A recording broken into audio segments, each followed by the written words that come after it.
So Andrew, you're a multimillionaire. Yeah. You also have crypto. Yep. You also invest in different investments. Yeah. So for someone that's a young person coming up, Yep. what is the best piece of advice you can give to them to make it to be successful? Right. So if someone were to say to me from absolute ground zero, how to get rich? Mm-hmm. All right. That's a good question. So I would say do two things. The first thing I would say you should do is develop a phone addiction. And you should develop a phone addiction, but you should refuse to consume content and only create content. Genius. So it doesn't, I will say right here, right now, I have a genuine phone addiction. Me too. 9-10 hours a day screen time. Me too. I live on my phone. I'm on my phone. That's where the money is. That's where the pussy is. Facts. So where else am I going to be? Right? I'm on my phone. You see me. I'm always just on my phone, right? I have a phone addiction. But I'm not consuming a bunch of crap, right? I'm producing. I'm producing on my Twitter account. I'm constantly tweeting. Doesn't matter if it's just tweets. Doesn't matter if it's TikToks. Doesn't matter if it's YouTube videos. Produce. Yep. If you spend all those waking hours producing, eventually people will pay attention to you. Yes. And we live in an attention economy. Yep. This is the economy we now live in. It's no longer about competence like it used to be. It's not even so much, it's about attention and it's about network. It's those two things. It's who you know and it's how many people pay attention to you. So if you develop a phone addiction and you refuse to consume and you only create, you'll start to attract attention sooner or later. And when you can do that, there's usually lots of different ways to monetize it. So if someone came to me and said, I have nothing, no skills, no money, nothing, and I had to get rich, I'd say that's what you should do. You should get a phone and develop a phone addiction and you should start to create. Look at you guys. 6 months ago, you started to create something. Yeah. Now here we are. Bang. You have to create things in the world we live in. You have to create things. When you create things, you'll get attention, and you can always find a way to monetize attention. Jake Paul has monetized attention. Yes. That's all he's done. He hasn't made his money being the best boxer. He's monetized attention. You have to find a way for people to pay attention to you. From Vine to Instagram to YouTube. Yep. You know? Yep. And no, that's fantastic. Bro. Yeah, that's I never money. thought about that. Yeah. And networking is very powerful because once again, you might know one thing, but your buddy over here, he's smart at investing. He's smart at, Yep. like for example, I feel like most guys are very ego-driven, Yep. and they think they know everything. Yep. No, you don't. Yeah. You're good at one thing. Let's say you're good at marketing. Your buddy's good at finance. You put that together, you got a team now, and that makes you grow. Yeah, and let's talk about network quickly because I run a network on CobraTake.com. There's the War Room, which is a network of mine. So networking is extremely important for a couple of reasons. If you were in a room with ice cream experts and all they talked about was ice cream, how to make it, how to store it, how to move it, the different flavors, the size of the cartons it's in, how much it costs to produce. If all they talked about was ice cream and you were in that room, sooner or later, when someone comes to you to ask you something about ice cream, you're going to know the answer. Yeah. But you're going to accidentally know some shit about ice cream. If you're in a room of people who only talk about money, do you understand what I'm saying? Yes. So you need to be around people who are about it. And the problem is with the people out here, everyone has a dream, but not many people have a plan. A dream and a plan are different things. When you say to guys, do you want to be rich? Yeah, I want to be rich. How will you get rich? One day when a ship comes in. So you could have a dream with no plan. When's the last time something fantastic has ever happened on accident? When's the last time you've seen a big jacked dude and you say, hey man, how'd you get so jacked? And he goes, dunno, oops. Dunno. It just happened. No, he planned it. He went to the gym, he ate a certain way, he planned his meals, he had to make it happen. It's exactly the same with getting rich. You need a plan to get rich, right? Everyone out there has a dream, but very few people have a plan. Yep. If you're surrounded by people who have a plan to get rich, and you provide value to them in some way, because they're not going to drag you up if you ain't doing nothing, because that's what friendship is. Friendship is value exchange. Yeah.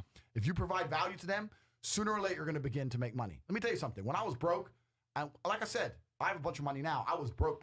This is not like I was broke, but from like a middle-class family. I was broke, single mother, public government housing, no car. I had to run to the gym, broke. When I was flat broke, the only of my friends I'd sit around and talk to with my friends who would talk about money.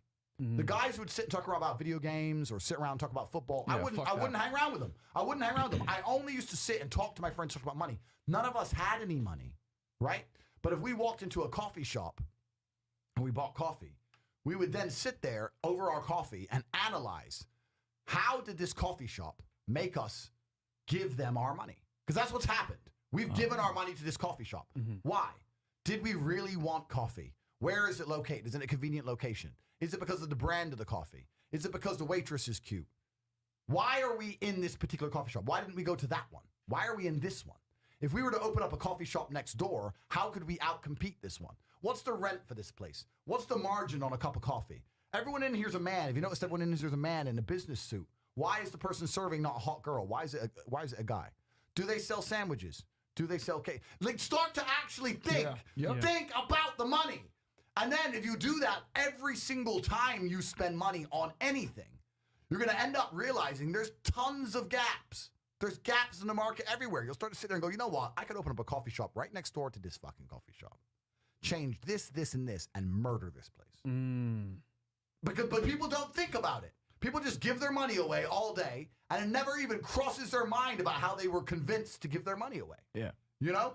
Because if you want to get rich, you're not the Federal Reserve. You can't create money from the sky. You need to convince other people to give you their money. So every time you give your money away, work out why. Yep.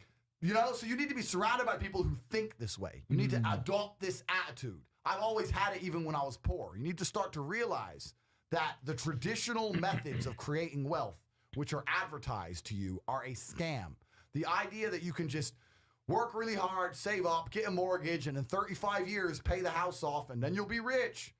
That's not real. That's what your parents did, right? The average cost of a house during your parents' era was like 4 times the wages or 5 times the yearly wage or something.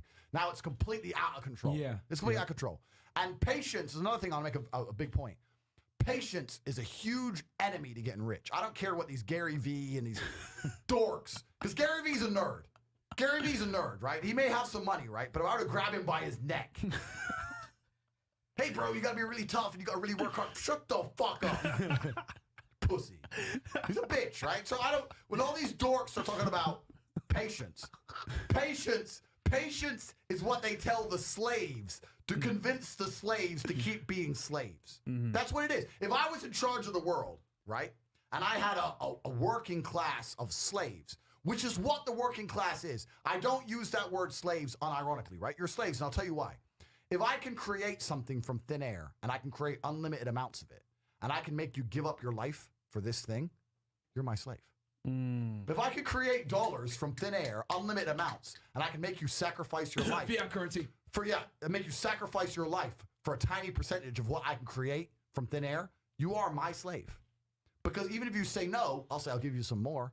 Oh, okay. Oh, here's some more of the free thing I make. Here, go do it. Go clean the streets, idiot. You're a slave, right? So the slaves, what they do to keep the slaves being slaves is they advertise patience. Don't worry. Here's what you do. You go to school, you go to college, you go to university, you get in debt, you get a mortgage, you get in more debt. You work really hard. Don't worry. Your life's shit now, but in the future it'll be good. Don't worry. A good day's coming. You might retire with a 401k. Keep working. Keep going, slave. You can do it. Patience is how they trick you into keep being a slave. Yep. I turned myself from no money to my first million in 2 years to 30 million 3 years later. That's how fast you can make money if you're about money. If you're about it, right? So I've never believed in patience. You got to forget the patience. You got to forget the people who Money loves speed, man. Money loves speed. Yeah. You got to forget the people who aren't about money around you. It's got to be all you think about, all you talk about. You got to start producing. You got to start attracting attention one way or another. And if you do all those things, you will start to make some money. But next time you're sitting with your friends, this is a challenge for every single person watching this. Next time you're sitting with your friends, unprompted, come in, sit down, and just join in the conversation. Just join in whatever they're talking about. And after about 20 seconds, sit and think, this is bullshit. This is not going to make any of us rich. They're talking about this, that, this bitch, fucking football game, this guy. This is not going to make any of us rich. Yep. Nonsense. Eureka, I am wasting my life. Right? And that's what the War Room Network's about. Every single person in the War Room's a killer. We talk about a few certain subjects, and one of them is absolutely cash. And I'll tell you one more thing. With the modern world we live in and this virus, blah, blah, blah, blah, the time to get rich is running out. Yep. The time to get rich is running out. Slavery is coming, and you're not going to be able to escape. I don't want to rant, but I don't think most people realize that when they're printing all this money. Tell them, Andrew. When Biden is printing all this money, saying, we're going to give you a relief check. What happens when they print money from the sky is that the currency inflates, Yes. right? The currency is worth less, which means it's going to take more of said currency to purchase assets. This is what's going to happen. Yep. So the rich who own the assets, the value of their assets increase, and the poor with no assets, the ability to buy one becomes harder and harder as days go on Yes. because it's so much more expensive compared to their wages. The rich are literally getting richer, and the poor are literally getting poorer in real time. Yep. You can see it happening. And it's about to be have-nots and have-yachts up in this motherfucker. And if you're on the wrong team, What the fuck? if you're on the wrong team, you're never going to escape. Yeah. These are some of the last years where a broke person can genuinely escape the matrix. You are running out of time. Forget that patience crap, right? You're going to get rich now. Yeah. You got to get rich now. So I don't think a lot of people understand what's really happening. So if you don't get your act together, you're going to have trouble. And that's what the war room's all about. And this virus has accelerated it, right? The richest people in the world have become so much richer since the start of Corona. Sorry, not Corona. What's it called? It's called Bear bug. Bear bug. Since the start of Bear bug. And the poorest people have had their businesses shut down. The middle class has been decimated. The rich are completely fine. You know what? During Bear bug, I traveled to 17 countries. And I traveled to 17 countries with 2 tricks. One, I have 4 passports. And this is something we teach inside the war room. We teach you how to make money. Then we teach you how to get multiple citizenships. Because you can no longer trust a single government with control over your life. If you do that, you're being an amateur. You're being an amateur if you say the American government decides where I can go.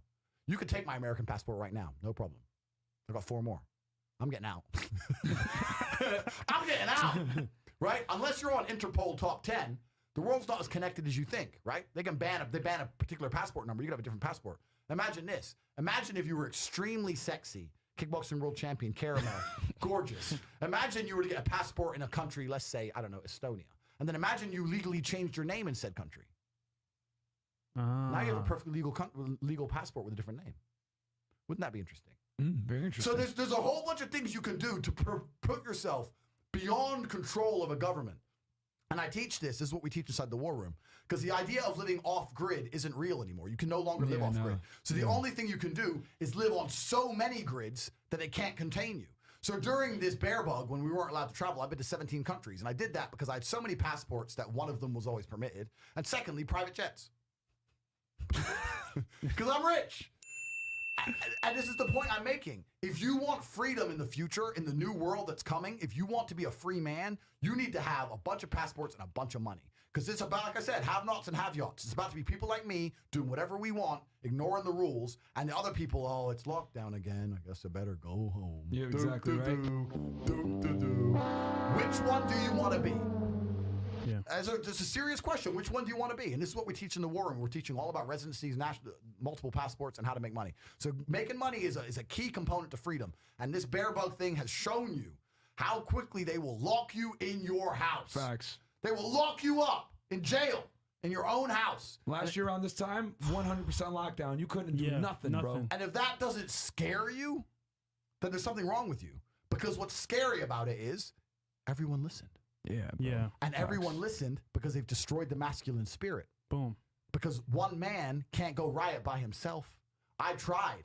When this bear bug thing kicked off, I put it all over Twitter, all over YouTube. I tried to inspire rebellion. I moved to Sweden. I lived in Sweden for 3 months. Oh, yeah, because Sweden was still open at the time. Sweden Right? was wide open, no masks, no restrictions, perfectly normal life with a lower death rate than America. Explain that. Oh, we can explain it because the numbers are fake. But I was in Sweden, running around nightclubs, sleeping with Swedish girls, putting it all over YouTube, saying, look. But everyone was, oh, I can't afford to come to Sweden. I don't have the right passport to come to Sweden. Blah, blah. That's your fault. This crap is just beginning. It was the beginning of a new age. Yep. And as a man, you need to prepare yourself for that. And if you're sitting there and you understand what I'm saying to you, because some people are going to listen to this right now and go, some people are going to listen and go, whatever. Some people are going to listen and go, yeah, he's right. But then in 10 minutes after this podcast finishes, go back to jerking off to Pornhub. and there's going to be a small percentage of people who go, you know what? This Tate guy knows exactly what he's talking about. I need to prepare for the new world. And if you do understand, that's when you join the war room, because that's what we do.